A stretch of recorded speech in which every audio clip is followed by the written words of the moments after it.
Okay. How about now?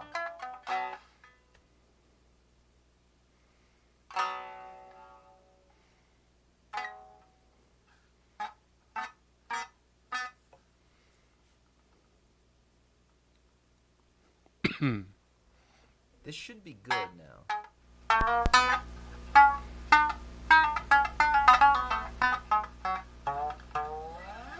Okay.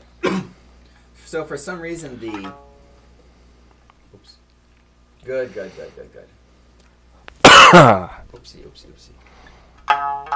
Who knows why, but the option line 2 on the Zoom has the buzz. Line 1 is clear, and I had taken it out, so I forgot. Apologies, folks. Should we just start it over? So Sure. This won't be in the main. Yeah, okay. Okay, so we'll be right back. We're just gonna start this over again. Sound good? Sounds good. Let's remember our witty banter at the beginning, because I think that was pretty awesome. Okay, be back in a moment, folks.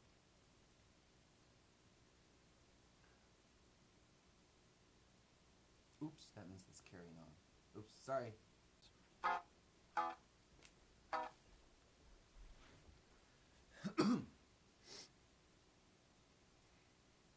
Okay, folks, we're back. Mike Penny. Hi. Gotta sneeze. Just a moment. Hope. Hey, Kyle. Mike. Could you grab me a Kleenex? Sure. Should we stay live? Or No. No?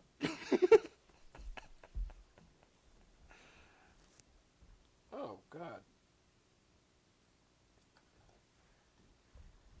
No, I apologize. This isn't exactly... That's okay. That was just like the worst, messiest sneeze ever. So Well, it doesn't seem things are going to exactly according to plan at today's Shamisen Live, but it's kind of fitting we didn't plan all that much except sweet jingles. Sweet jingles. For all the folks who have contributed. I'm glad you guys saw all of that, though.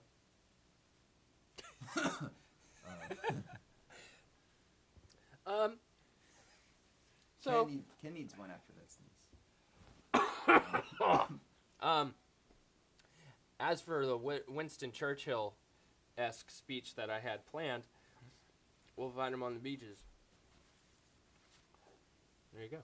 All right. Okay, I'm ready. I'm really ready this time. I'm going to put this here on another little blanket of tissue to stay sanitary. I love all of you. Thank you for joining us today and putting up with the little shenanigans that have been going on.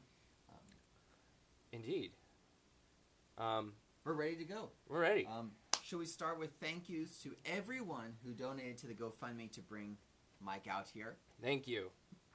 I'm here. I'm here in, hey, Kyle, let's show him sunny Santa Cruz. Picturesque, as you can see. We finally opened the window, cut out part of the wall so we could see the beaches. Yeah. That's been behind here the whole time. And thank you to Tony for donating the window itself to put it in. Well, hey, maybe let's get things off. Let's just elevate things into the stratosphere right off the bat with the jingle. Or no? Yes. Oh, which jingle are we going to start with? So this goes to Ken.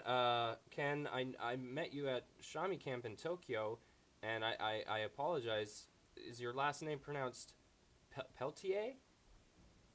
If not, it's okay. I just call you Ken P in this jingle. But here you go. Here's a jingle I wrote for you. Which? Oh, this one's just me. Oh, just you. Okay. Yeah, no backing track here. Here we go. Me. Talking about the man we call Ken P. Stand-up gent whose money went to send me upstream to where the Abbotts live. Give it up for living legend Ken P. Up his sleeve our Shami tricks are plenty. When he decides to rock the house,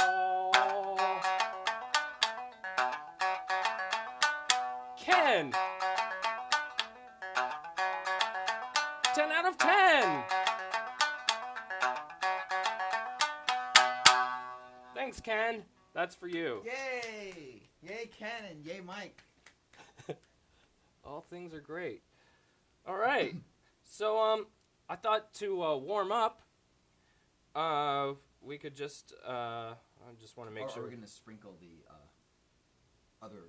Yeah, I thought maybe just throughout. Take a Nice. little break when it feels appropriate. We got some other jingles coming your way, so stay tuned for those if nothing else. So now, we all have our shamisen. We're all ready to go. I think I'm tuned to B. So if you all want to tune to B, I should be tuned to B. They're around. Niagari, of course. That would be B, F, B? Would that be the... B, F sharp, B. B, F sharp. Yeah, maybe a short tuning session for everyone. Sure. Here's your bass note. I'll do a little Ito Awase.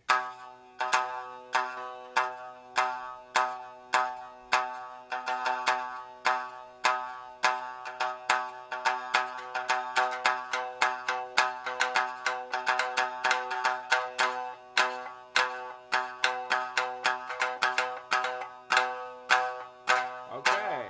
We're going to Nino Ito. Nino Ito!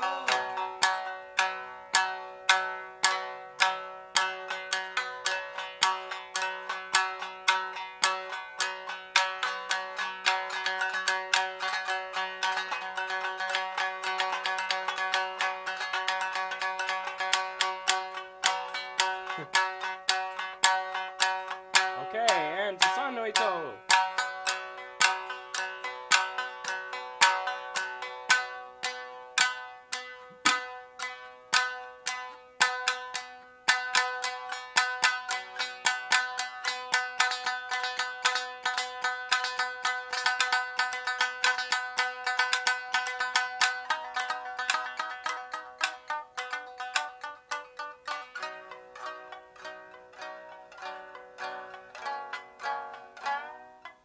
All right.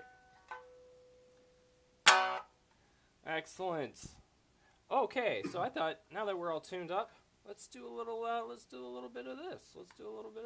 I'm going to probably jump around a little bit, and I think just take some questions. Anything you guys want me to show you, if I stumble upon something that you're interested by, just say something, and I can show it to you.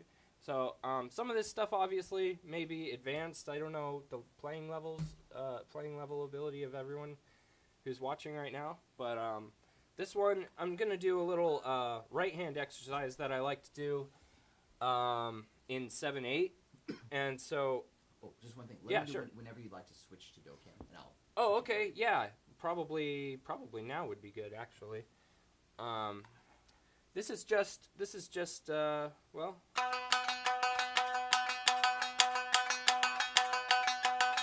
This guy, and I move around the neck playing different patterns and melodic figures with using this bachi pattern. And all it is, I'm on Ni no Ito and San no Ito. Start on Ni no Ito with a downstroke. This can be my bachi or Ushiro bachi. My bachi probably there's less resistance. It's a little bit easier, I think, to do it consistently and quickly. But anyway, it's down on Ni no Ito, Suberi bachi, slide into San no Ito, open. For now, let's just do open. And then lift up. Now you're going to do another down on open San no Ito, and then upstroke. So far we have 4 notes there. Ni no Ito, slide into San, down, up. Now what we do is think of that as one half of the phrase. The next half is, again, Ni no Ito, and then slide again into open San, and then just upstroke. So this one's only 3 notes. It's 4 and 3. That's why it's in 7/8. So you have.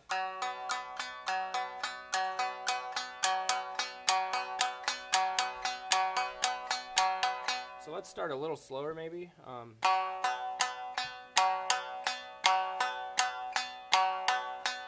2, 3, 4, 1, 2, 3, 1, 2, 3, 4, 1, 2, 3. And you can move anywhere around on the neck.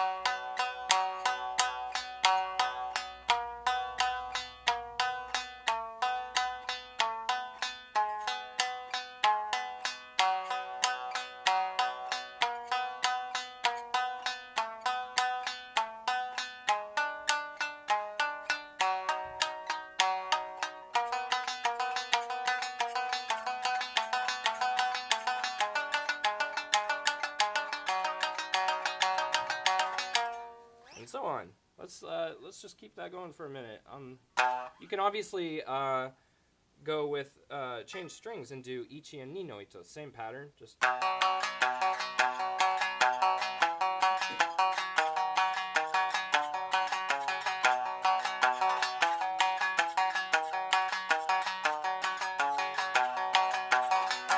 so to give you a little pattern to play with, how about between ni no ito and san no ito, like we were doing before, I'm putting my ring finger, third finger, kusuri yubi, on 3 sharp of ni no ito, and I'm still using the open san no ito, so it's,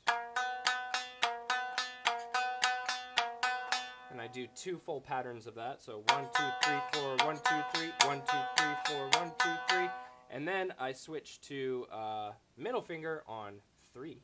So we're just going down chromatically, down in pitch, up on the neck. But 3 sharp, ring finger to middle finger 3, and then I'm going to go to 2 with my index finger, all on ni no ito. The san no ito is always open. So we have,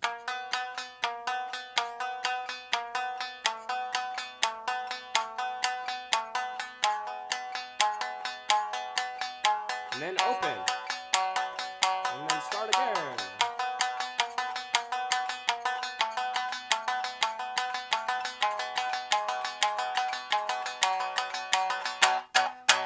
Anyway, that's a fun little exercise to test your rhythm with odd time signatures.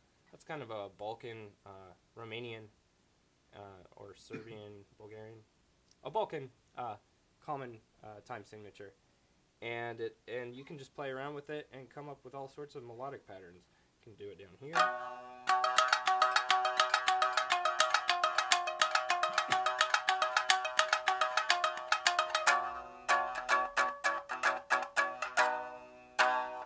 Why not? Hey, for folks who would like to do that, those who are watching the live stream, Shamisen Live, know that there's a contest happening where the winner of the contest will receive 2 Bachido stickers, embroidered Bachido patch, and a sticker, yes, and a copy of Frosty, which Mike Penny is on. That's right. I'm credited as, I think, as a vocalist on it. No, really? I think so. Really? Yeah. I'll check that out. But you know, his shamisen sings. Yes, I sing through my shamisen, so same difference. And to participate in this, you to participate, you'll make a video, post it on YouTube or Facebook or something, share it on the Facebook group, and then you're entered and eligible to win this. So any of the drills or what he just did there, if you want to do that. Oh, whatever. cool. Yeah, do a 7/8 little pattern. Come up with your own 7/8 using that thingy. Using the thingy. Words. Contests. Rock on. All right.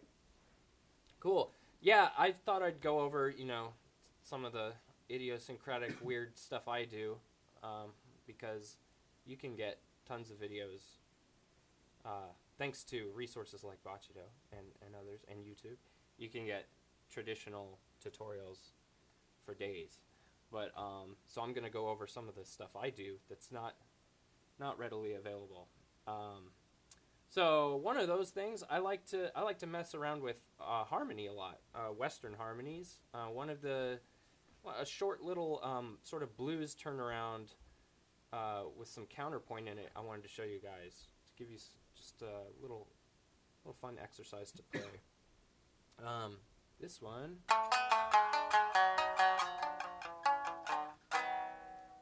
Nice little blues turnaround with some interesting harmonies there. So that one we start with Ni no Ito 3. I think I'm doing my middle finger on 3.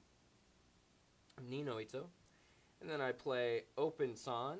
So I go 3 Ni no Ito, open san, back to 3 on Ni no Ito. And then my index finger switches to 2 on Ni no Ito. And my middle finger jumps to san no Ito 3. So now it looks like this. So we went from 3 open san 3 to 2 on Ni no Ito and 3 on san no Ito. So we have, okay. Now we're going to play open Ni, but my ring finger is going to 3 sharp on san no Ito. Still same, Ni no Ito, san no Ito, Ni no Ito, bachi wise, it's the same. So now we have 3 figures so far. 3, yeah, that's how many that is. Okay, now this part's kind of tricky because you have to not only jump strings, because the next couple of phrases are between ichi and san no Ito, and they skip Ni no Ito, but also they're kind of a stretch. So for those of you who don't have big alien ET hands, it might be a little tricky. I actually usually use my ring finger, but most people don't have that wide a stretch between those fingers. So you use your pinky and put your pinky on 5 of ichi no Ito. Whoops, that note. And your index finger on san no Ito 3. So that it's kind of hard getting from our last figure to this. But just practice the transition between those two.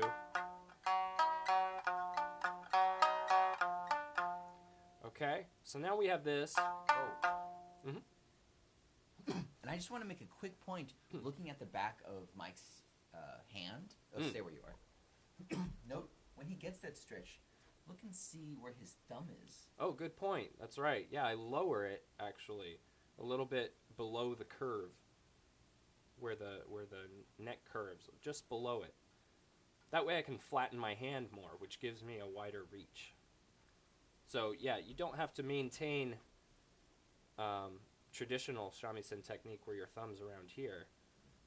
Go ahead and lower it when you have to do those wide stretches so that you can flatten your hand. Good call, Kyle. Thank you, Mike.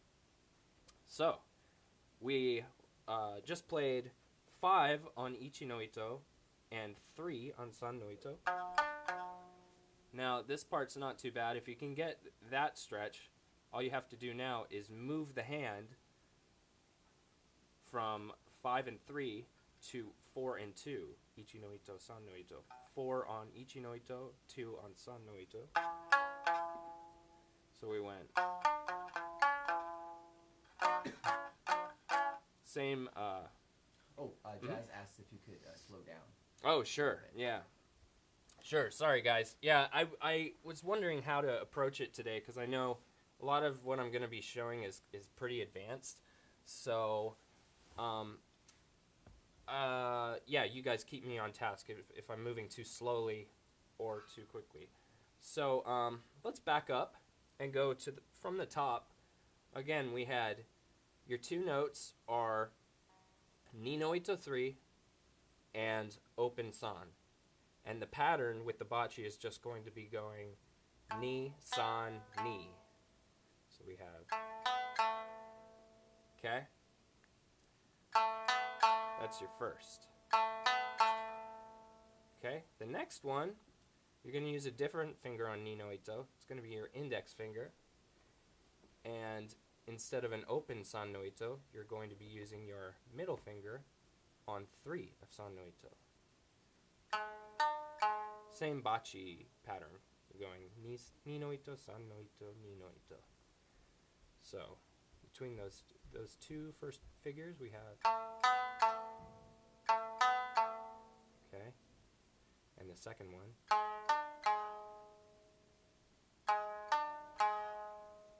Okay, so, all right. Next one is ring finger going to 3 sharp of san no ito, and no finger on ni no ito. That's just open. So it's open ni no ito and 3 sharp with your ring finger on san no ito. Again, all of these phrases are 3 notes, and they go ni no ito, san no ito, ni no ito. So let's back up and just do a review of those 3 phrases. Okay, let's do it really slowly. Just the first 2. So again, that's 3 ni no ito, open san, 3. That's the first phrase. And then index finger 2 of ni no ito, and middle finger 3 of san no ito. So we're going to play those 2 phrases. So we'll go 1, 2, 3, 4.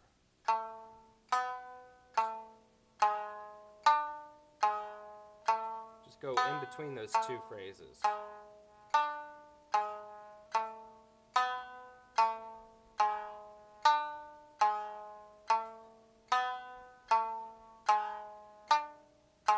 And also, a little fun thing to do on your own, if you don't want to arpeggiate these, arpeggiate meaning play the individual notes in a melodic way, like this, these can function as chords if you just play both strings, both notes on both strings at the same time. So, and of course the one after that second figure is, again, open ni no ito and 3 sharp on san no ito. So we have, everybody okay so far? How's that? Should I move on, or are we? Perfect speed. Okay. Jazz says. Cool. Awesome. Carl asked, how does it look when you play your shamisen while it's on fire? While it's on fire, it looks like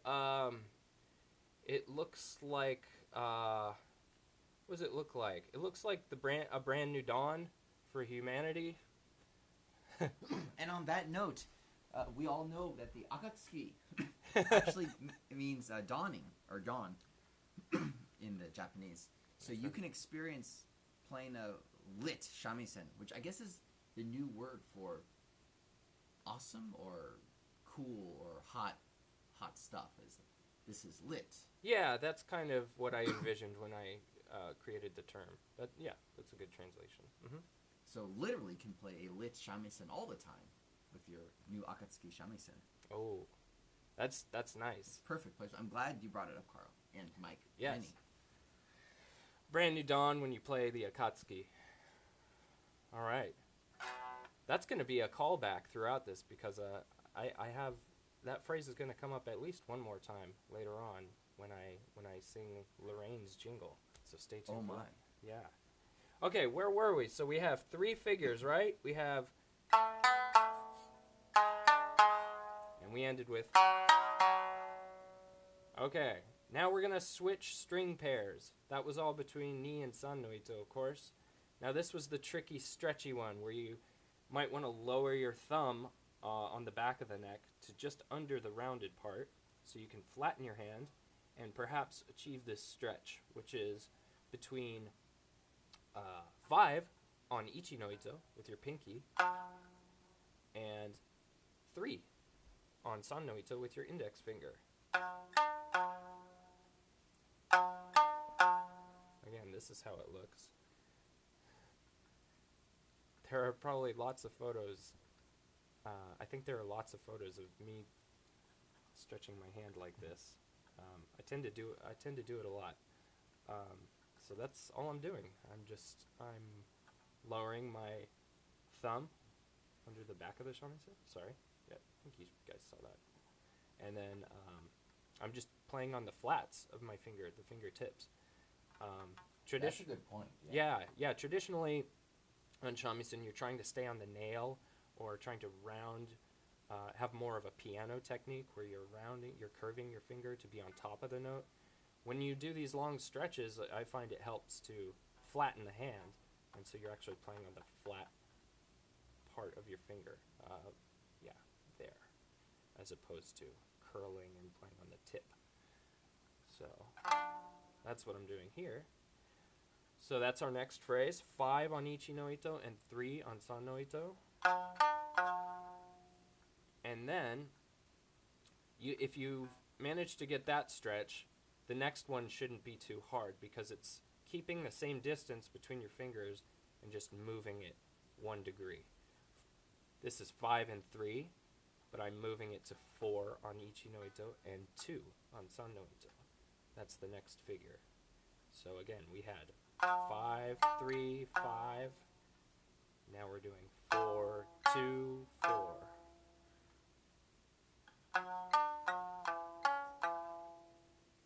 Okay, and you can see another thing that I'm always conscious of when I play is if I know the piece, if I'm not just improvising, if I know what comes next, I'm always trying to figure out, trying to keep my fingers in a position, the idle fingers that aren't being used, to help me get to the next note in with as little effort as possible, as little movement as possible, economy of motion. So in this instance, you can see these fingers that aren't doing anything are just hovering above the neck, but they're not way out here doing a jagged sort of, awkward, uncomfortable looking resting position, because that, you can imagine for the next note, the next figure, I'm going to have to reclaim those fingers, get them out of that awkward position, and bring them back down onto the neck. So instead, I just try and skip that and keep them in a position that's relaxed and hovering just above the string. And that's a good technique to apply to any piece or phrase that you're trying to play. Try to keep all of your hands as close to the neck as possible. I think there's a tendency, especially I remember when I first started playing. Question, what about for those of us who have only one hand? Only one hand? Well, if it's this hand, you're laughing. You're all set. Okay. You're in good shape. So we'll keep our fingers as close. Yeah, keep your fingers. Keep your fingers as close, not your hands as close. Not both of them. No. Keep. Yeah. No. Keep your fingers just hovering just above the string, just above the neck like that. Just above. That's it. That way, instead of having to go very quickly in the middle of a phrase, I can just relax. I don't have to do anything. It's right there, ready to go. The only difference you might do this is if you're playing on a stage, because as we know with acting, you have to make broad gestures to fill the space of the stage. That's true. If we're on film, then we want to have our movements closer together, or in the studio, notes feel closer together than they actually are in any kind of a sort of medium. But when we're in the amphitheater and people need to see the actor's motions, that's when you have these giant... Oh, sure, yeah.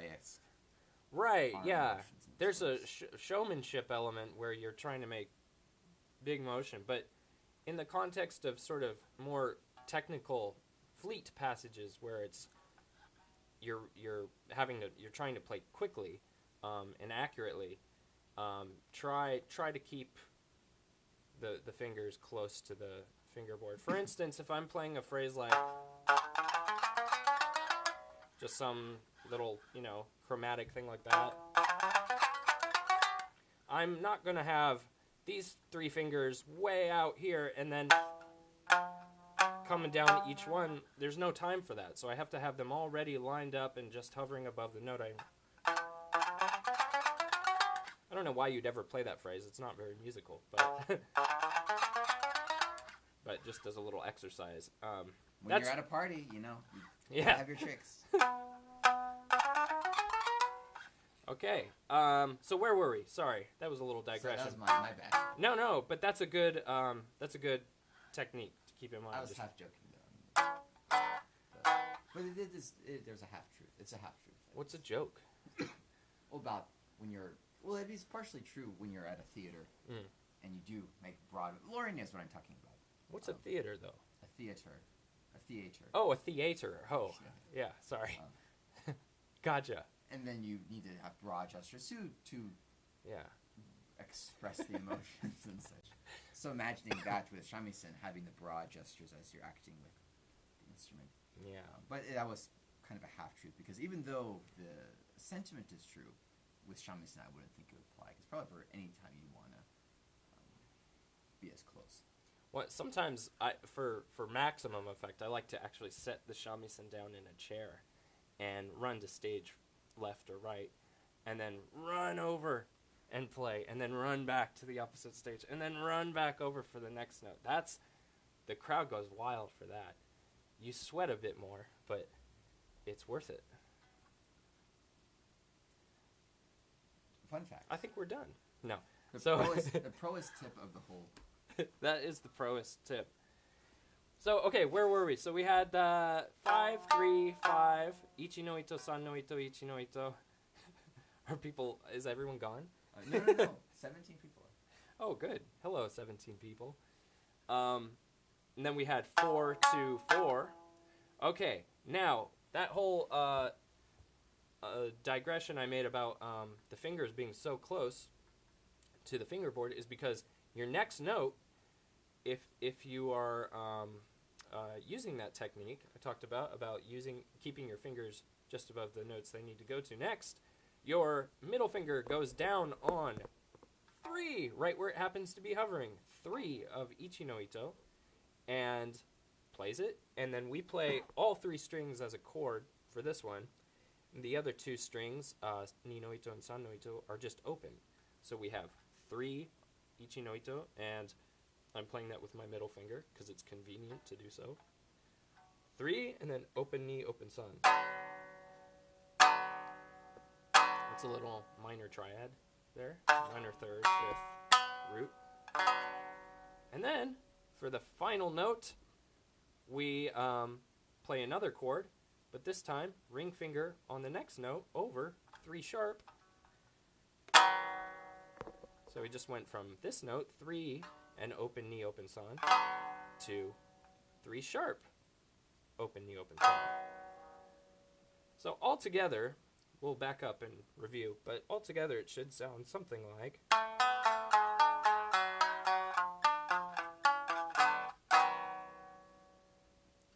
Little blues turnaround there. So again, just quickly review, and then we'll move on to something else. This is 3, 0, 3, ni no ito, san no ito, ni no ito. And then 2, 3, 2, ni no ito, san no ito, ni no ito. Then open ni no ito, 3 sharp on san no ito. Okay, now we switch string pairs. Get low with that pinky and index finger and thumb on the back. 5, 3, 5, ichi, san no ito, ichi. Slide that shape up a degree to down in pitch, but up on the neck. 4, 2, 4. And then we finish it off with a couple of easy open position chords. 3, middle finger, and then open ni no ito and san no ito. And then ring finger on 3 sharp. And open ni, open san. Alright. Well, blues turn around. You can do that up here too, but that's another lesson. Or down here.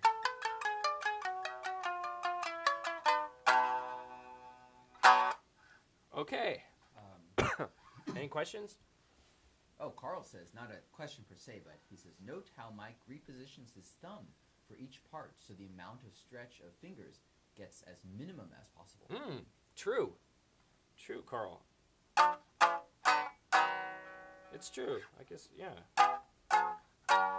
because I play a lot of, harmonies and contrapuntal things. So the stretches, because, the range of the shamisen isn't that big compared to, Western instruments like violin and cello. So you have a very long neck, but actually only about 3 usable octaves on shamisen. So you're forced to stretch to create a lot of common Western harmonies. Something on guitar that would be no big deal to play, like a dominant 5 chord. There it is. It on shamisen requires this huge stretch.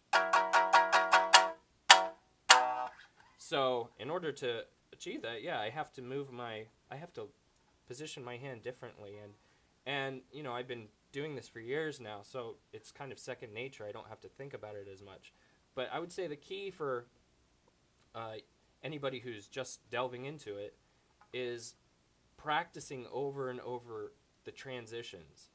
I think it's easy enough for you to put your fingers where they need to be, for any given chord, and get it in tune. But, of course, playing that chord and then immediately, in the context of the song, in real time, having to get to another chord, that transition's really what's hard. You lose your footing, you lose your bearing. So I practice those two. I'll just pinpoint a transition between 2 chords and practice it over and over again and make sure it's perfectly in tune when I do it. And so my whole point is just a maddening amount of repetition is required. And if you have the patience and the will to do that, it pays off. You're able to, eventually it becomes second nature, but it takes a long time. But in these crazy, fast-moving days full of hustle and bustle and distractions, it's sometimes we can't see. Sometimes we don't see the virtues of slowing down and just taking it easy and working on something earnestly for long amounts of time. And we'll fight them on the beaches. And I have a dream. So let's see. What next? Oh, I know. Oh, do you know? Jingle time. Jingles. Okay, this one I had to pre-record because it's a fugue, and there's lots of voices and things, so it would have been impossible to play live. But this... Oh, Tom, the balalaika is an awesome instrument. Oh, Sorry. yeah. Balalaika is awesome. Do you have one here, Kyle? I do not. Oh, he has most instruments.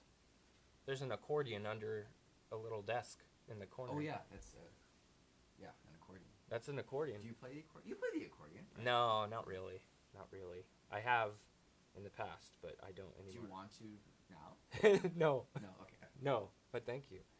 I want to get this whiteboard in frame with the lyrics to Lorraine's Fugue. Lorraine McDonald, of course. Lorraine McDonald's Fugue. My stellar student who lives in Oxnard but comes all the way down to Hollywood twice a month to study. Oh, goodness. Yeah. And I'm going to just... This is a little sing-along. We're going to... oh, maybe I should lift this so everybody can read it. Can everybody read this? There's a delay, so I can't tell yet if it's in frame. There we go. Hey, so this tune's for Lorraine. Thanks for helping me get up to Santa Cruz, Lorraine. Ready? Ready. Oh, this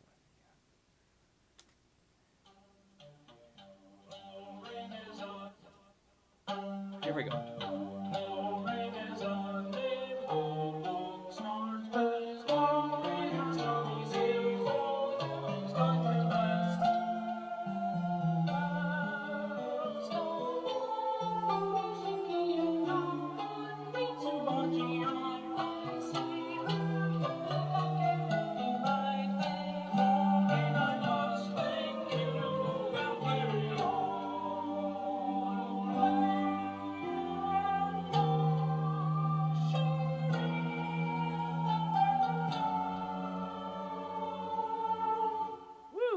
a fugue there. I don't know why there's chorus or flange or something on the speakers right now, but I'm gonna send you that later, Lorraine, so you can hear it more clearly.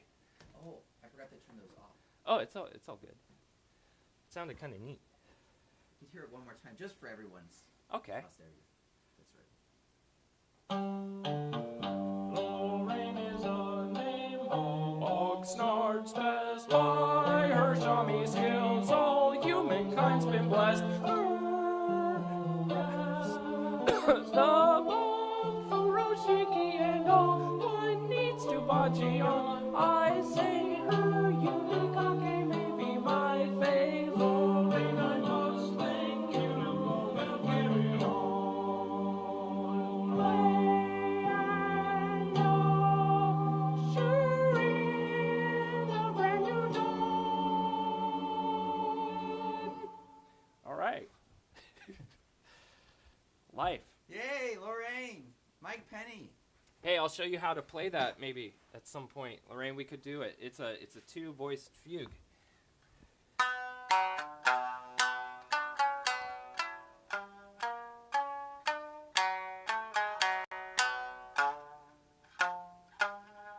Oh, I'll relearn it later. I don't remember. All right. So, maybe we should move on to the main event. Oh, right. Yes, today we're gonna learn. I don't know if we'll get through all of it. Come to think of it, but and we can stop in between and obviously do what we've been doing. Digress in a fun, enjoyable way. But I was going to show the shamisen solo, how to play the shamisen solo from a pop tune that I wrote a few years ago and made a video for, called Leavin' Forever. Leaving forever! Woo! Some of you may know it. For those of you who don't, maybe we could post the link. Or did we post the link? Oh, my. We could. Remember. You can look it up. It's Mike Penny Orchestra, Leaving Forever. I guess I'll plug in here just so we can listen to it once to give you an idea what you're in for. It's pretty. That's what it is. A treat. It's pretty advanced technique. Too late. But what's that? Too late. Too late. But there's bound to be something you can take away from me showing you it. So I don't want to hear any complaints. No, I'm just kidding. You can complain. Let me pull it up here. I think it's cued and ready to go. Yeah. Oh, Sam Pepper. Yes, Johnny would love this, but thanks to Carl Hedlund's suggestion, I'm going to make timestamps, time codes or whatever, in the description so he can come to these different sections. And you can all rewatch your jingles as well. So I'll put those into things too. Okay. Thanks, Kyle. Thank you, Mike. Thank you again for coming out. Yeah, I'm loving it up here. By the way, it's gorgeous weather here in beautiful Santa Cruz. I lived here. Just look at that. Yeah. I mean, again, picturesque. Picturesque. Really. Very picturesque. Yeah, I lived here actually in 2004 to I think summer of 2005, a little over a year, and studied with Kevin Metz when I lived here. That's why I moved up here.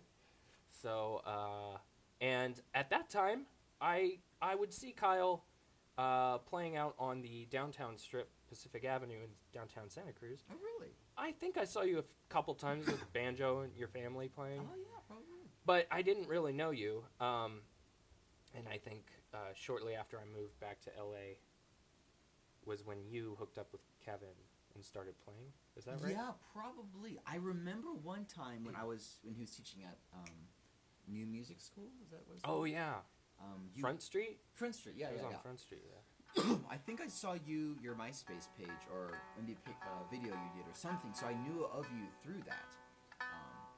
But I was sitting, like, playing the banjos, waiting for lesson time, and then you came in with your long red hair and Yes. a long case, and I thought, oh, he must have a shamisen. I liked long things back then. So you were there, and Kevin said, hey, this is Mike Penny, this is Kyle Abbott, and that was pretty... We both were kind of going through a serious phase in our lives. That's true. I was very serious back then. Me too. Not really, but I seemed serious. I think my outward persona. I still scowl. I still have the default scowl, I think, when I'm just relaxing. Well, this is more of a relaxed face to have. In fact, I'm sometimes like, at Shami Camp, hurt too much, because this is not an emotion I usually do. Oh, yeah. I don't work with that would be... It's hard work having to be on all the time. Yeah, and right. this guy is on. Us guys. Dudes all around. It's how poignant is it that we literally lived 3 blocks from each other, about? I mean, Yeah. if you can go diagonally. I know. And no connection until, ironically, we were no longer in the same town. Lots of things happen if you just pay attention. Sweetness is We'll bitter, fight them on the bittersweet. beaches. The brand new dawn. Hey, should we do a quick improv? Ooh, yes, sort of thing? I'd love that. Let's do it. Don't get Spectrum. It sucks. Spectrum. Was that the James Bond? Oh, Spectrum. You mean? Spectre. Took over for they took over, bought out Time Warner Cable, I think. Oh. Yeah. Oh, was that Lorraine who said that? Yeah. Yeah, Lorraine she told me of her nightmare with dealing with them. Oh, I see. I lost my internet for a second. I see. You know what was so cool about Spectre, the James Bond one, is my favorite countertenor, Andreas Scholl, had the singing part when the lady was in the house or whatever, and they were going to shoot or something. Oh. Andreas Scholl's silky voice just came out. I was like, whoa. Oh. That's cool. He got a... Nice. That's nice. The second coming of Baroque.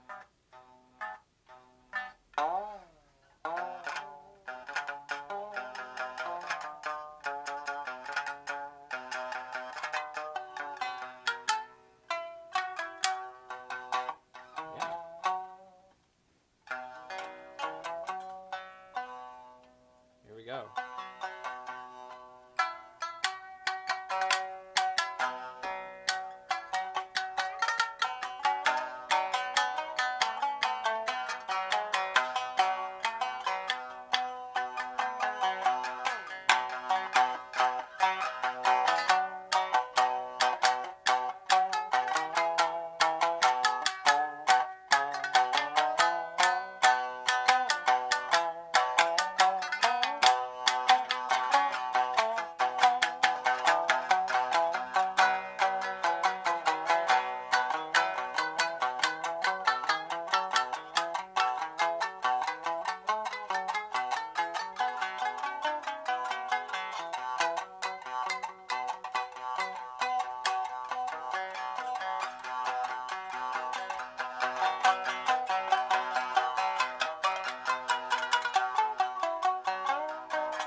All right.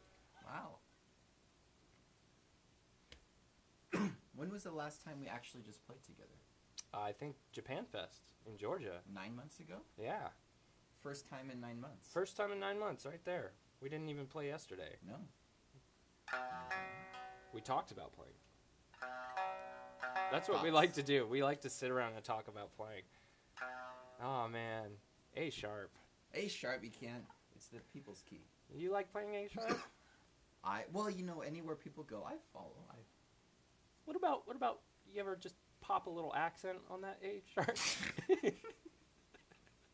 What about, you ever just play, you repeat A sharp, first time accented, second time no accent. Get rid of that accent. Take it away. Don't want it. I'll have chicken. It's really like a blind man shooting darts. Eventually we nailed it. Yeah. It hits something that, oh, this is close to the bullseye. And Yeah. the more you do it, your eyes don't wink to things. Sometimes we don't even talk about playing. We just, in the same space, we share space and think about playing, and then one of us will make a mistake, and we go, oops. Then we have to practice it. Yeah, we have to practice it. Okay, well. Anyway.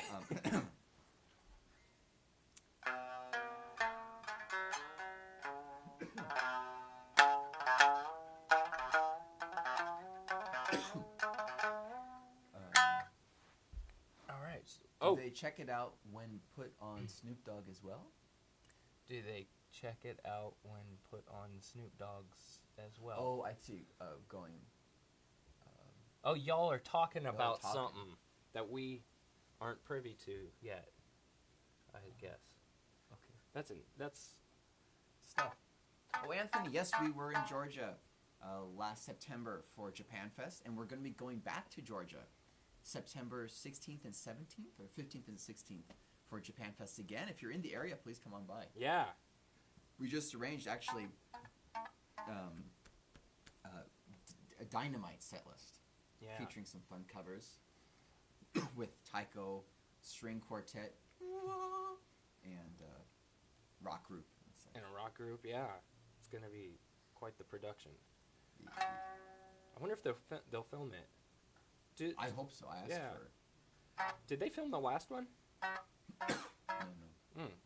Maybe this year. Shameful. If people are anyone who's coming, maybe free ticket I can sponsor if you want to film it for us or Ooh. something. Yes. That'd be really cool. All right. Sam Pepper, did I miss Bed Intruder? Oh, do you want to play Bed Intruder? Oh, I don't know. I'd have to practice that. I haven't played that in years. Okay. Maybe later today. Maybe I'll relearn it and play it next. Or next next time. time, you're coming back in July, right? Oh, that's right. Yeah, we have another gig together in July in Yerba Buena. Yeah, San Francisco. Yeah. Oh, we could do another one of these. Okay, Keep on cool. moving forward. Yeah. All right. Oh, but the solo, I'm gonna go over. Let's play that for the folks. Is there any way I could hold the? Yeah. Can we move the whole setup? For those of you who haven't seen the video, you can get a little idea. God, there's some glare. Let me turn up the brightness here. Maybe that'll help. Yeah, this is the solo we're going to be learning. It's from my my tune, Leaving Forever, and I just thought I'd play the video as well, so you can see what a lunatic I am. Oops. Oh. Oh, I turned it off. I'm sorry. Oh, that's okay. I'll go back.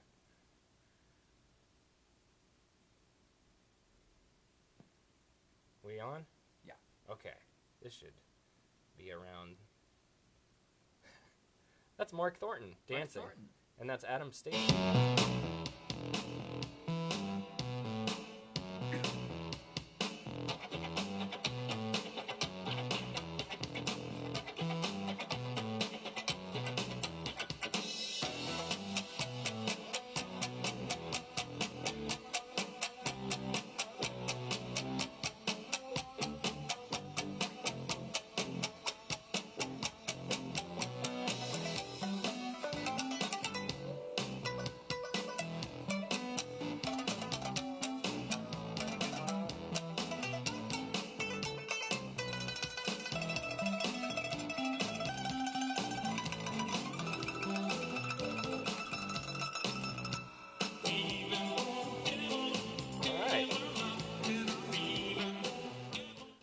So that's what we'll be doing, is learning, at least I'm thinking some key phrases from that. It was requested that I go over the solo, and I think what I'll do is when I get back in LA, it might be worth jotting down, and I can post the actual tabs, Shamisen notation, to Bachido. So I'll go over parts of it maybe today. Maybe not the whole thing, because there are some parts that are probably would take too long to go over all the technique and everything. Whatever you feel like. Yeah, I think some key phrases, though, that everybody could benefit from would be especially the ending, the tremolo. A lot of people ask me how to do tremolo, really rapid tremolo, like I do a lot, playing melodies.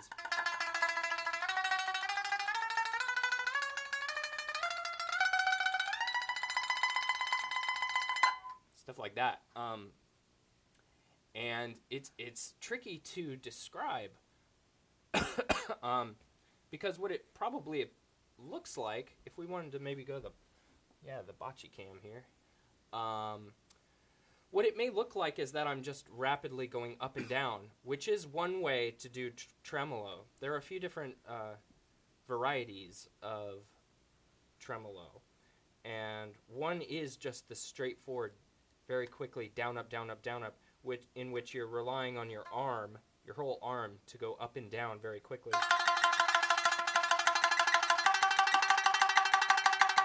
That's good for really, heavy, tense parts. And you generally can't go quite as fast, I found. It's not as fluid sounding. It's more choppy and percussive. But that's a nice effect to have as well. So that is just down and up rapidly. And like I say, it's using your arm more than your wrist.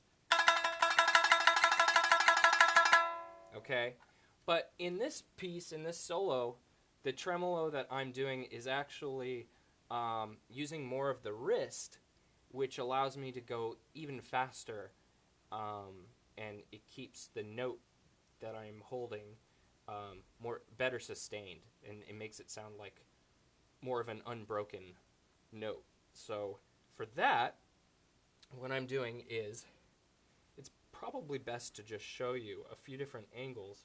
I'm actually getting my hand into position, but unlike the other tremolo where I'm using standard bocce technique, keeping the bocce parallel with the strings, when I do this kind of tremolo, I actually make it so that the shamisen's jutting out a little bit. I change the angle, in other words, my hand angle from this to more like this. And then I have a bigger angle where the bocce isn't flush with the skin. It's actually, there's this angle I'm playing at, which, if you can see, is about like that. So you're basically turning your whole hand in and out a little bit, and then once you find the string, I'm not hitting the skin. I'm not hitting the dole. I'm just playing the string, and I'm trying to keep my motion as fast but small as possible. Small, making it so that I can play faster.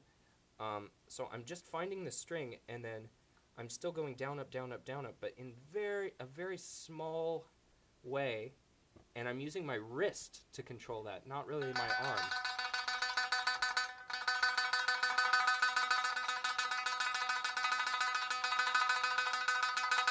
And if you do it right, it should sound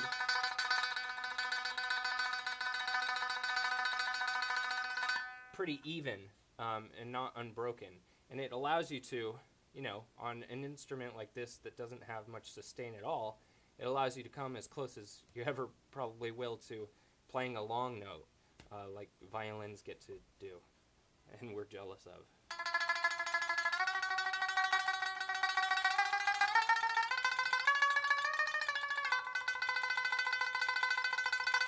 So, since I opened up with that, maybe we could learn what I'm actually playing in the piece.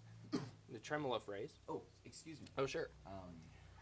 First, excuse me. Carl Headland asked, question, Mike, when you do that, do you grip your bocce differently when it comes to pressure? Ah, yes, there is one thing I forgot to mention. Great question, Carl. My thumb. That is very important. I forgot to mention that with traditional bocce technique, your thumb's up here, right? The corner. You're supposed to sort of match the curve of the bocce. For tremolo, I actually do the opposite of choking up. I bring it way back and down.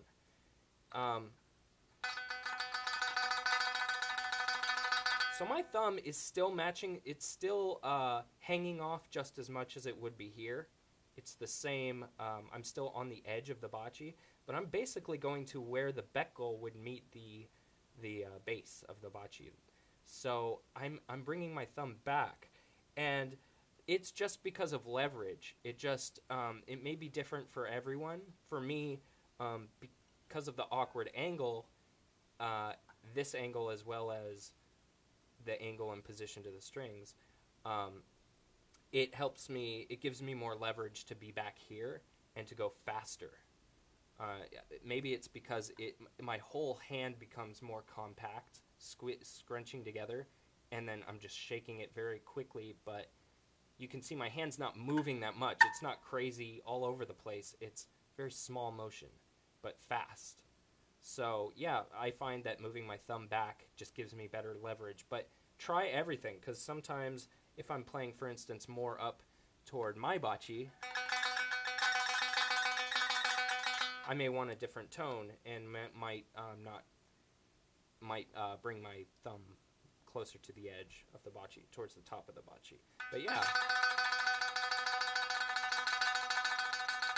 my thumb's back here for that. Good catch, Carl. We have another question too. Excuse me. Oh, Carl. Nice, that helped a lot. I have large hands too, so that position fits perfectly. Right on. MF, do you know any Duran or Gigi Allen? Duran did Rio, right? Yeah.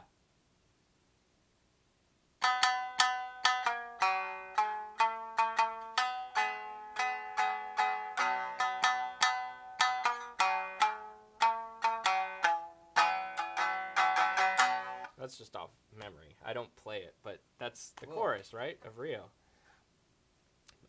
I don't know any Gigi Allen. No, I've heard him, but I don't know any of his tunes. Sorry. Cool. Okay. Okay. So for Leavin' Forever, because it was sort of a rock poppy tune, I actually wrote it in a key that is common on guitar, which is E minor, but very hard to tune the shamisen to. So I tuned to B, which is a fifth below the key. So actually, whereas normally when you're playing a tune, generally your open Ichi no Ito and San no Ito are tuned to the key of the song. Here, they're not. So to get to the key of the song, you have to bar 4, sort of like a capo. This is actually your 1, your key of the song. That's just important to know because we won't be playing a lot of, we'll be playing some kind of uncommon positions for this. But really, musically, it's not a complicated idea. I'm just playing a minor triad in the tremolo. I'm just arpeggiating a root, minor third, fifth, and octave of the root. Anyway, so let's see. So we're coming out of, where does it come out of?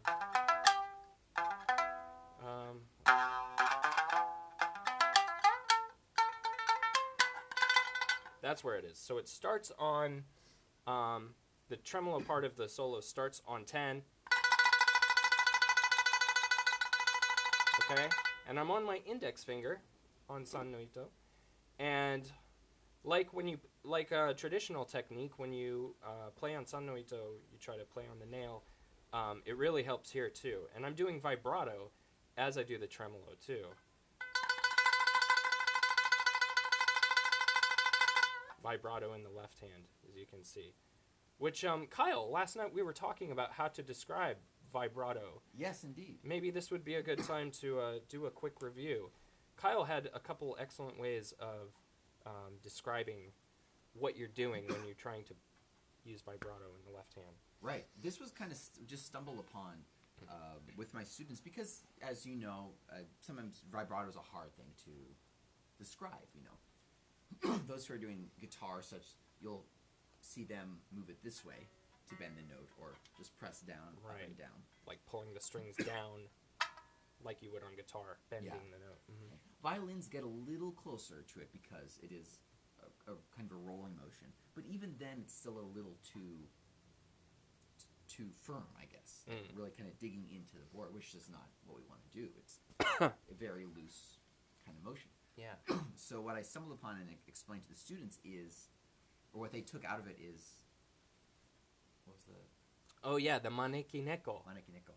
The little cat that's in storefront windows in Japan and China and is welcoming you in. And has this motion. That's, I was describing it, think of this. Like in Japanese, in Japan, when you say that come here, you don't do it this way, it's this way. So it's describing, and then when the student said, "Oh, maneki neko," so thinking of it this way, it's this, the finger is going back and forth in this kind of motion. If you do that, then you're maybe 70%, 80% of the way there. So thinking of that, and then bringing it in, and then kind of changing the angle, but... Yeah, you're changing the angle, so you're not going straight down like this, but it's that sort of back and forth. Trying to see if you can see that, yeah. And where's your thumb when you're doing vibrato? Or I can play if you want. So my thumb is kind of anchoring me.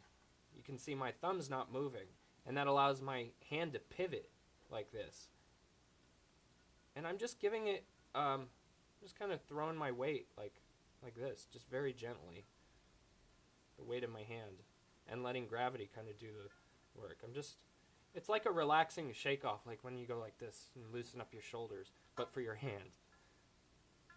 Very relaxed. Don't force it. Don't force it. The tendency I notice with a lot of students is to force it and almost use the whole hand and actively every single shake of the vibrato, actively, consciously doing it. And that's going to create a kind of jagged, strange vibrato.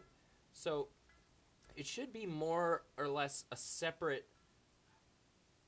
subconscious sort of thing you're trying to do. You don't need to pay attention to each individual shake of the hand.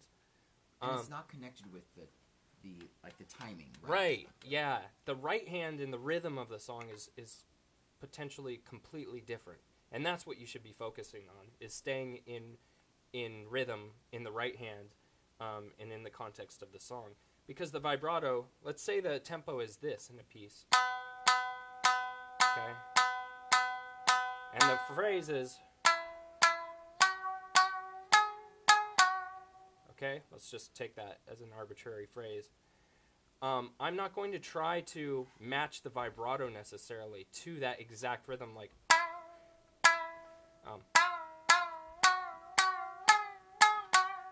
That's kind of a fun effect. Kind of sounds like a cat trying to sing. But that's not a really smooth vibrato. Instead, again, independently of any rhythm, the rhythm of the song, I'm just keeping my hand doing this gentle shake and anchoring it with my thumb so my hand doesn't move too far off base.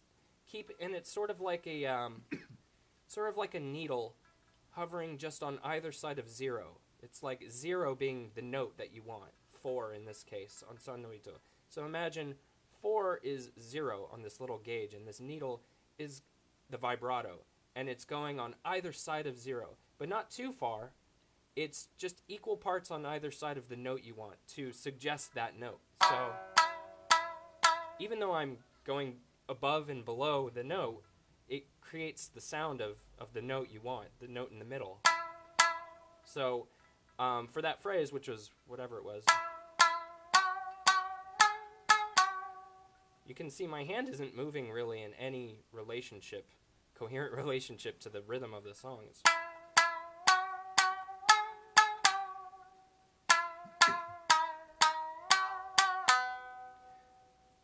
Jazz, what if you have to do it with a bigger vibrato distance on the sol? Oh, well, you mean vibrato in between a larger interval? Because generally I'm talking about any note you play doing vibrato on that note. But if you mean something like that, it's almost not really vibrato. It would be more that would be more a slur between two notes. Oh, actually, I know. I think I know what you mean, Jazz. Maybe, for instance, in Jonkara or Rokudan on the Ichi no Ito, where you have to go.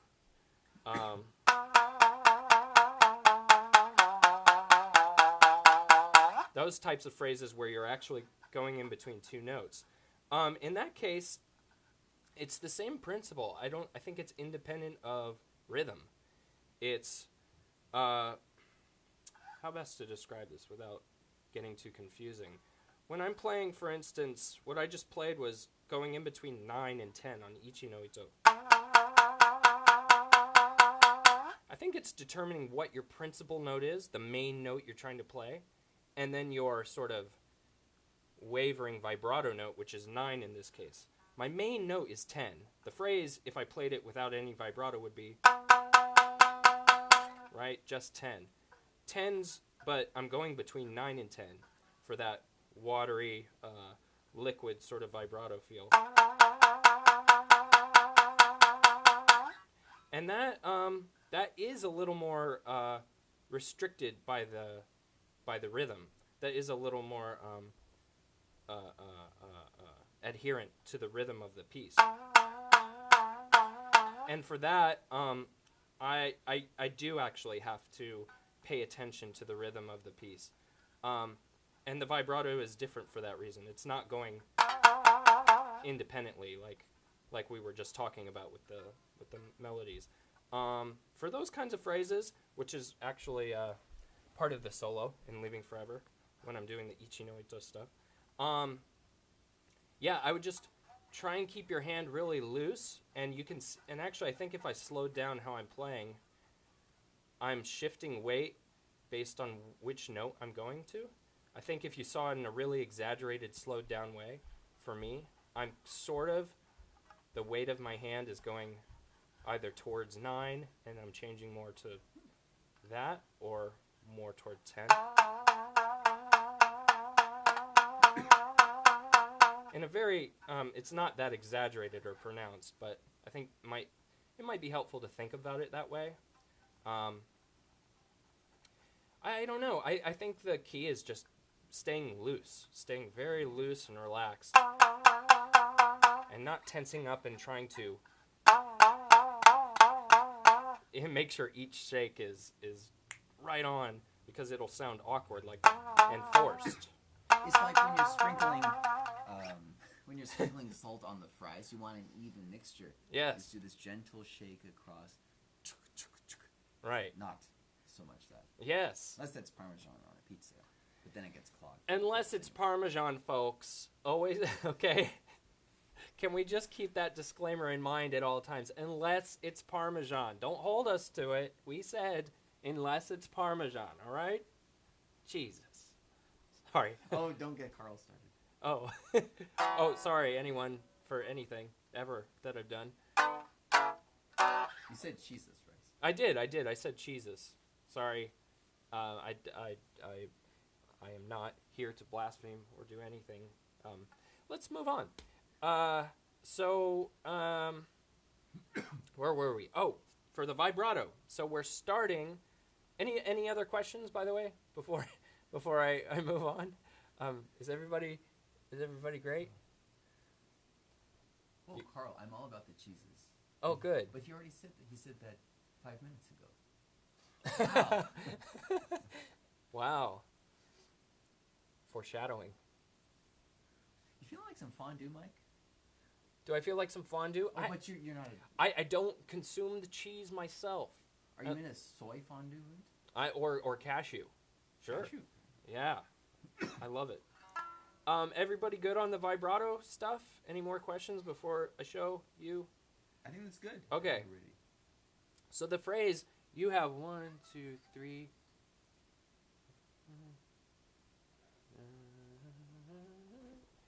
You have 5 notes you need to know.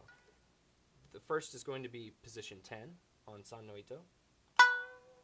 Okay. The next is to 14. The next is a little harder to find. It's 17, and for those of you who don't have the stickers on the sao and maybe don't know exactly where 17 is, it's the same as 7, position 7, just an octave higher. So it's that note.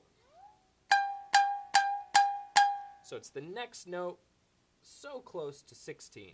You probably know where 16 is. That's an often played note. So it's just one down from there. So again, the notes we need are 10, 14, 17. Now this is really not important that you're right on, but those of you with good ears, I'm sure will be able to tell when you're on and if you're not. We're looking for an octave of the 14 note. We're looking for this note, but one higher, and it doesn't exist on the neck. That's not high enough. So, la la la la, la la la la, we want it one octave higher, same note. So, I actually have to go onto the do to get that note. Yeah, get my hand out of the way there.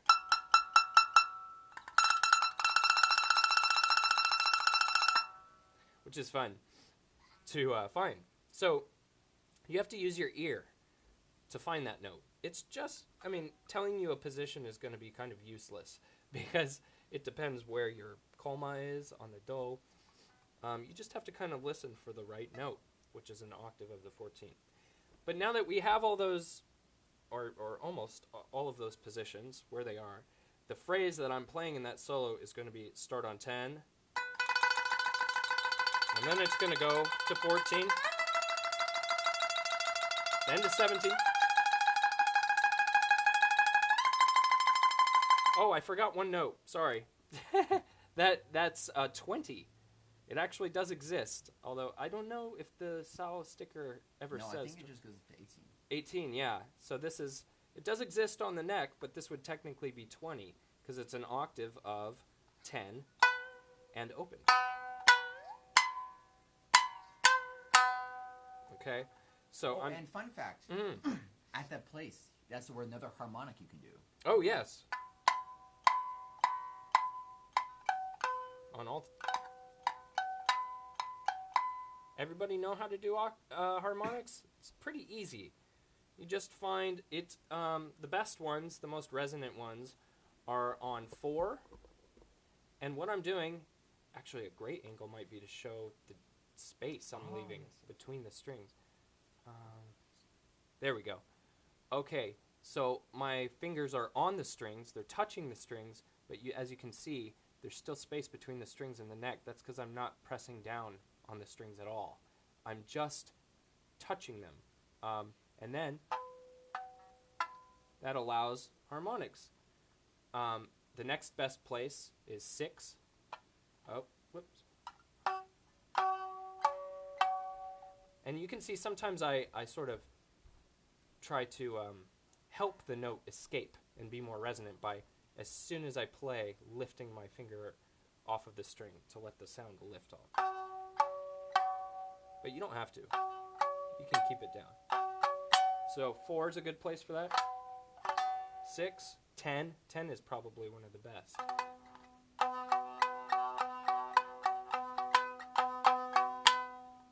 Okay, and then 14, 16, and 20. Harmonics. Okay, so sorry about that. I forgot that one note in there. So you're going to need to know 10, 14, 17, 20, and then this weird nebulous note that doesn't have a position. It's on the do. Okay, so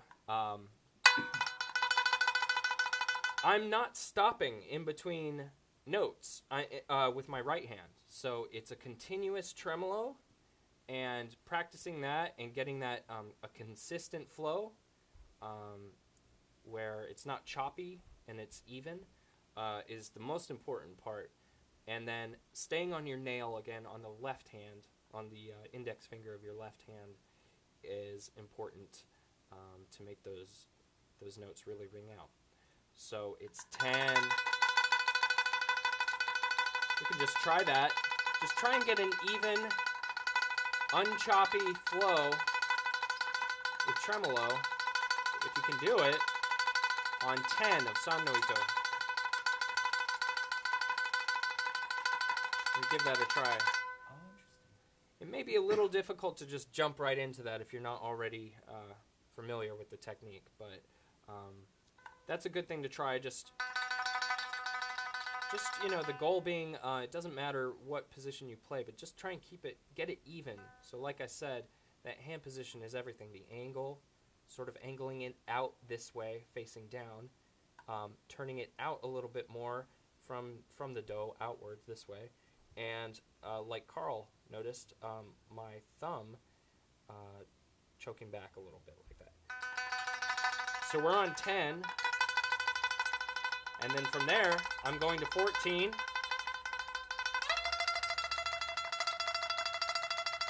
And then I go to 17. And then to 20. And then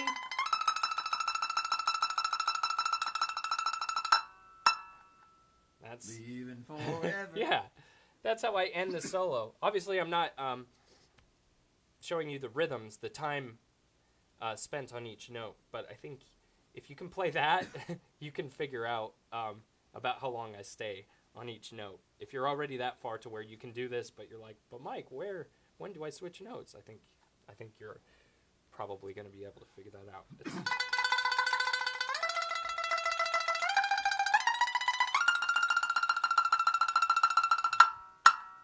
Okay. One quick thing I just want to show. Sure. Do the tremolo again anywhere. Sure. And then freeze that hand right there. I just noticed as he's doing this that this edge of the bachi is almost parallel. And it could change from bachi to bachi depending on the curve of it. Right. But that seemed interesting. That's true. It is almost. I think because normally it would be the handle of the bachi that would be parallel when you're playing traditional, right? But in this case, that's a good thing to notice. It's actually the curved part of the bachi that becomes parallel, more or less, with the string. Ooh, good observation. Thank you.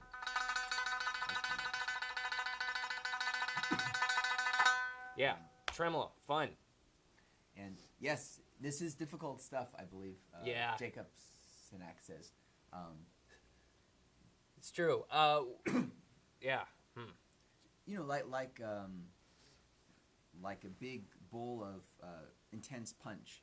You don't have to drink the whole thing. Just sip whatever parts you can, and you can take whatever bit. Oh, the cheese platter, of course. There's a lot of different cheeses, and eating them all can be a challenge unless you're used to consuming that much. But you just take a little bit of this, a little bit of that, whatever you can process. And and if you feel like it, and if you're wanting Mike or myself to see how you're doing with this, feel free to take a video and post it to the Bachido Facebook group. You don't even have to put it to YouTube if you don't want to. Oh, sure. Because as those who have posted already know that we're all encouraging for each other. So, demonstrate even if you're just beginning, your tremolo, and then we can give some cool feedback. Yeah. And like I said, so, yeah, I think it's tough because there are so many layers to these phrases I'm showing. There's so much sort of prerequisite technique that obviously is going to be a little prohibitive to players who can't do that. So I don't want to spend too much time on that. So the Leavin' Forever solo, I think what I'll do is I'll notate it and post it for anybody who wants it, and we can sort of hash out that one-on-one or later, not in real time. So maybe something that a few few more people can join in and participate in. Like that first exercise where I was showing just sort of a little contrapuntal phrase. For those of you who have shown up late, I don't know if anyone has, but we went over that little blues turnaround phrase. I was thinking we could do some chord work, some basic chord work. Ooh. That's another thing that I use a lot. And I think I have a pretty good, relatively easy pattern I can show you guys. This is, let's see, let me test it out on myself. Yeah, that's a nice little chord progression where you don't have to move your hand. You can stay in the same position. Well, Ben, we'll get to that question in a moment. That's a great question. Oh, okay. So bookmark Ben. Bookmark Ben's question. This chord progression uses some open chords. It still does require a stretch, but luckily you don't have to move the hand. Once you get, so you can set up before you start playing, make sure you got that position down, and then you pretty much don't have to move too much after that. At least your fingers have to move. But so this first chord, for the sake of what comes next and being ready, you're going to want to use your ring finger to play 3 sharp on san no ito, and then the other strings are just open. So this is a major chord. This is the most sort of basic chord you can play, other than just all open strings. So ring finger on that 3 sharp. That's your major third. Yeah, you got a nice major chord there. Now this next one, what you want to do is not take your ring finger off the string. You want to keep it pressed down right where it is right now. Just leave it down. And then bring these guys. It really has that spidery chord. It really does. It's weird looking. You want to use your index finger and put that down on 2 of ni no ito. And then, again, keeping that ring finger where it is, put your pinky on 4 of san no ito. So 2 with your index finger on ni no ito, 4 on san no ito with your pinky. Now you have this chord. And you can play an open ichi as well. So the reason to keep your ring finger down is because we're going to be going back to that note in just a minute, and keeping it right where it is will make it easier to get into position when we go back to that chord. So we're going between these 2 chords. That was open ichi, open ni, ring finger on 3 sharp of san, and then we're putting these 2 fingers down and leaving the ring finger where it is. Open ichi, 2 on ni no ito, 4 on san, to create that chord. And we're going between those.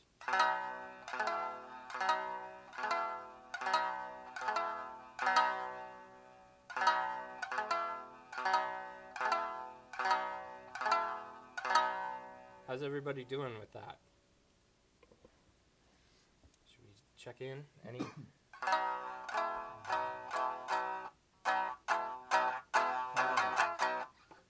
Carl Headland. Hey, playing these 2 chords arpeggio style always makes me think of farm soundtracks and games. Really? Yeah. Funk Oven Studios. Funk Oven Studios? Who's that? MF. MF? Who would MF be? He's the one who suggested the Duran Duran. Oh. Who are you, MF? How do you know the Funk Oven Studios? Who is the Funk Oven Studios? It was, well, unless that's... Well, I, in my teenage years, recorded a lot of music in my best friend John Delp's garage, and it was called the Funk Oven Studios. I don't know if I know this person, but that could just be a name that's been used multiple times. We'll wait and see. We'll see. Yeah, Funk Oven Studios. Hey, Ben, actually, I think I'll use your question as a topic for a future lesson thing, because it's something I can think of a lot of drills or exercises to work on that, because it's something that all shamisen players have gone through in terms of bachi slippage with the sukuri technique. So I got you covered, buddy. Ooh, all right. That's a fun one. How are we all doing with the chords? Sea Dog. Do you know Sea Dog? Sea Dog. That's what MF says. Sea Dog. I don't know. That's not Chris Davis, is it? Sea Dog. That would maybe make sense. I don't think I ever called Chris Davis Sea Dog, but anyway. So everybody, how are we doing with those two chords? I wanted to throw in a little, two more. Again, you don't have to move your hand really at all, but you'll have to change your fingers. So, like we were saying in the beginning of the session today, for these kinds of chords where a stretch is required, remember, keep your thumb under the rounded part of the neck, or possibly on the rounded part of the neck. It depends on your hand size, but that allows you to get low and get flat and have a wider span.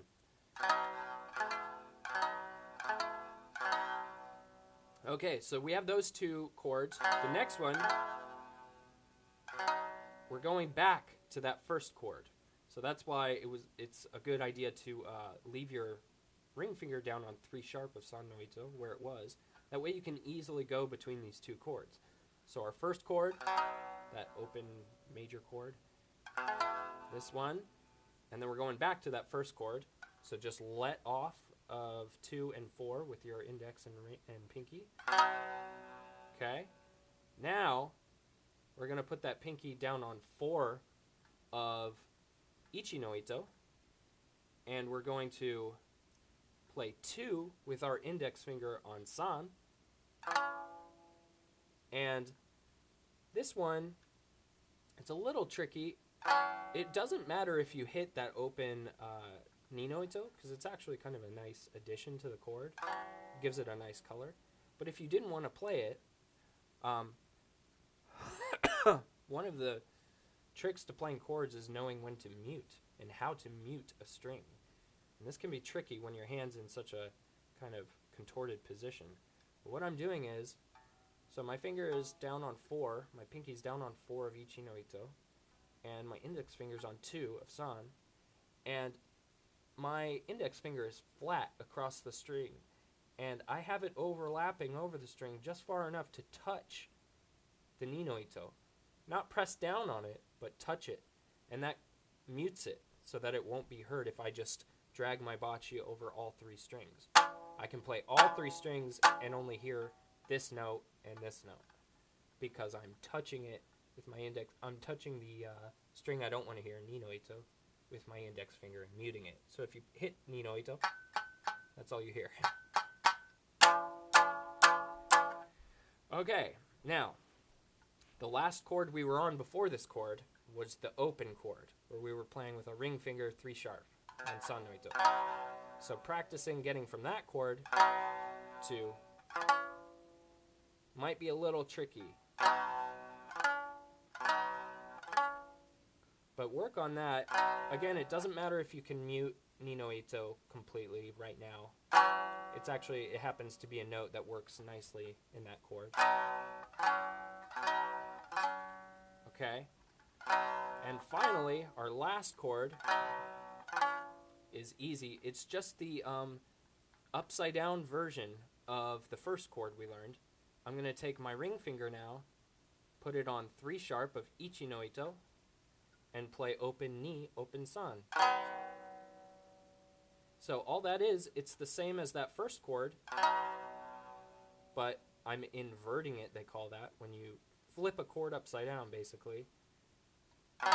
It's the same exact notes in the chord, but instead of playing 3 sharp on san no ito and open ichi, I'm playing 3 sharp on ichi and open san. So those last 2 chords look like that. It's a similar transition as the first 2 chords in the progression. similar motion where your index and pinky are moving. So all together, what the chord progression was, this chord to our second chord, back to the first chord, now changing. So we have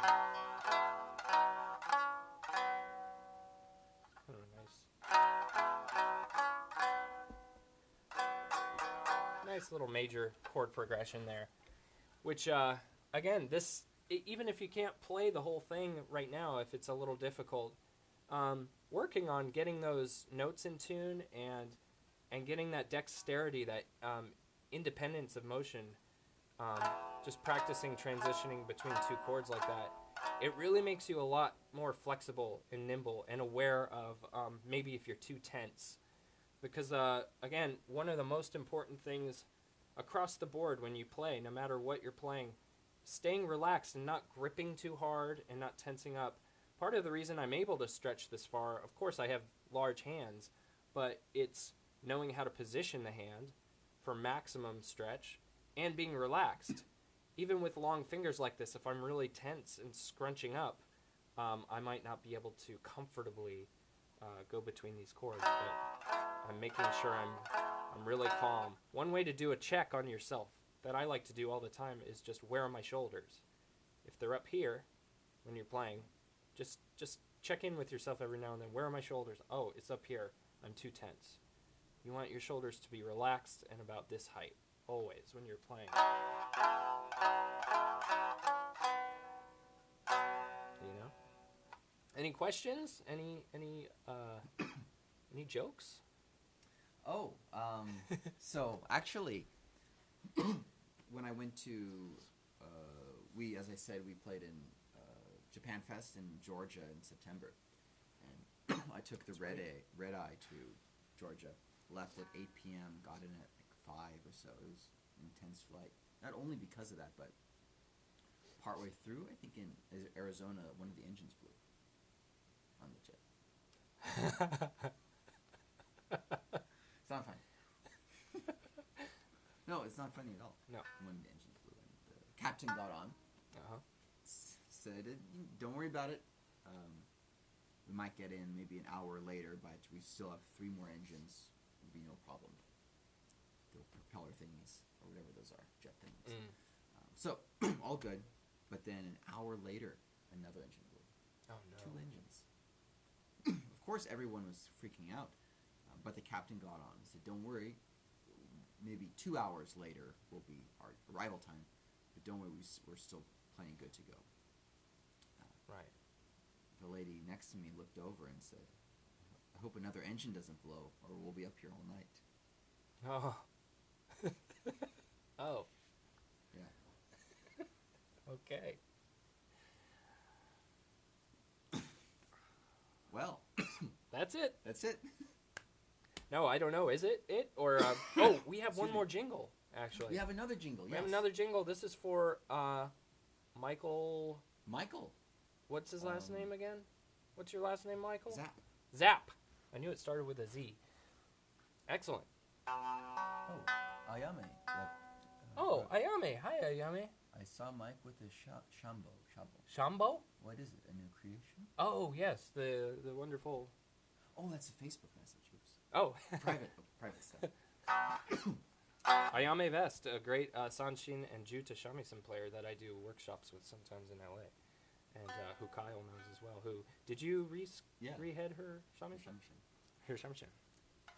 Okay, let's do it. Here's a jingle from Michael, who generously donated to bring me up here to be with you all virtually, and Kyle for real, RIL, IRL, is this real in life. Happy Congo.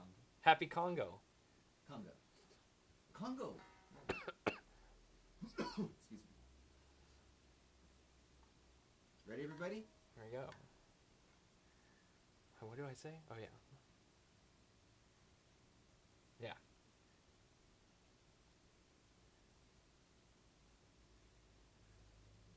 Oh, gotta turn on the power.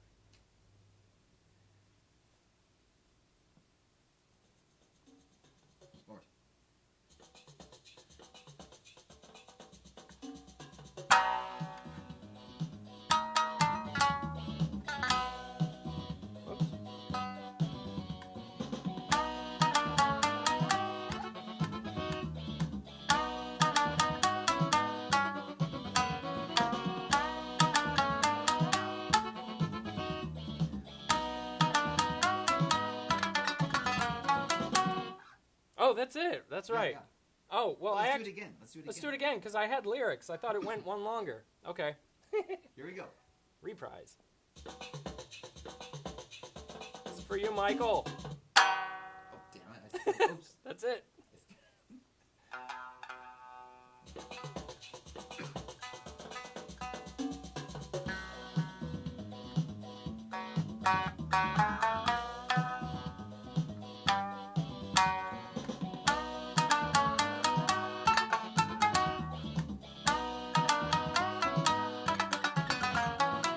Michael, you work for Facebook.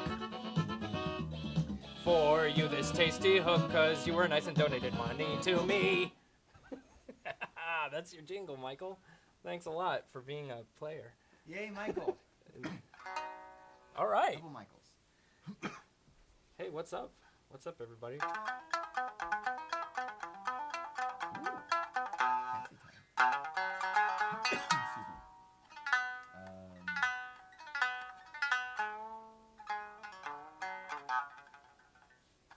Tis I, Chris. Oh, it's Chris. Hey, Chris Davis. Christopher Davis. Good to see you. Davis. Yes, Christopher is a singer-songwriter, guitarist, and when we were teenage lads, we made music together in Chris's project, for which he wrote all the music, called the Rock and Roll Sinatras. We were the Rock and Roll Sinatras. I played guitar, or did I play drums? No, I played guitar in that. Yes, I played guitar. There was another band I was in at the time where I played drums, but I played, I think, lead guitar for that. I don't know, Chris. I actually don't remember. Did I play drums? Anyway, you guys probably don't care, but it was very fun. Wow. It's great to see you, Chris. Hope you're doing well. I think you live up in Portland, Oregon. Thanks for tuning in. So Should we do a final jam thingy? let's do a final jam thingy. Thanks everybody for watching. We're gonna have another one of these sessions later. 4 or so in like 2 hours, Mm. I think. Maybe, yeah, 4 or so in 2 hours or so. If you have any requests for what, or Mike, do you have anything especially prepared? I have some chop builders Ooh. we're gonna go over. Chop builders. Which is sort of just means some drills that we can go over. So I guess the chord thing, the blues turnaround is a little bit like a chop builder. Just short phrases that work out some specific technique. We'll be doing that later. But requests are welcome. Anything. You want to learn a piece of music? You want to learn a technique? Just write us. If you want to see something. If you want to see something, I could go for the world record of eating grapes in a minute. How many? Yeah. So, all right, everybody, we're gonna jam. We're gonna jam it out.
All right. Thanks, everybody. See you later, hopefully. See yous. Mike Penny. Kyle Abbott. Bachido Bachido Studios. Studios. Santa Cruz. Santa Cruz.